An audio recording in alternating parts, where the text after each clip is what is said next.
निर्जला एकादशी हिंदू धर्म में सबसे कठिन और पुण्यदायी एकादशी मानी जाती है।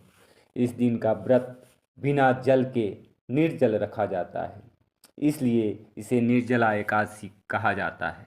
इस दिन कुछ विशेष सावधानियां रखनी चाहिए ताकि व्रत सफल और शुद्ध रूप से पूरा हो सके। निर्जला एकादशी पर क्या करना चाहिए, क्या नहीं करना चाहिए। जल और अन्न का सेवन बिल्कुल नहीं करें। इस व्रत में अन्न ही नहीं बल्कि जल का भी त्याग करना होता है। फलाहार, दूध या फल भी न लें अगर पूर्ण निर्जल व्रत कर रहे हैं। झूठ बोलना, क्रोध करना और निंदा करना वर्जित है। मन, वाणी और कर्म को शुद्ध रखें। किसी की बुराई या अपशब्द से व्रत का प्रभाव नष्ट हो सकता है। सोना नहीं चाहिए, रात्रि जागरण करें। रात्रि को श्री हरि का भजन कीर्तन करना चाहिए। सोने से व्रत की पूर्णता में बाधा आ सकती है। काम, क्रोध, लोभ, मोह और अहंकार से बचे।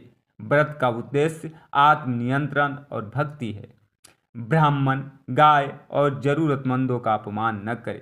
इस दिन दान पुण्य अत्यंत फलदायी होता है, विशेषकर जल, छाता, वस्त्र आदि का दान। शारीरिक संबंध, तामसिक भोजन और व्यसन से दूर रहें।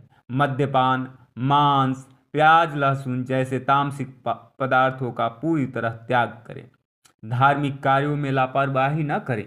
पूजा, व्रत, कथा, विष्णु सहस्त्र नाम, गीता पाठ आदि अवश्य करें। अगर बीमार हैं तो पूरी तरह निर्जल व्रत न करें। स्वास्थ्य समस्या हो तो जल या फलाहार का व्रत लेकर मन, वाणी और कर्म से व्रत का पालन करें। यदि आप व्रत नहीं रख पा रहे हैं तो भी इस दिन भगवान विष्णु की पूजा, दान और सत्कर्म अवश्य करें। इससे व्रत का कुछ पुण्य लाभ अवश्य प्राप्त होता है।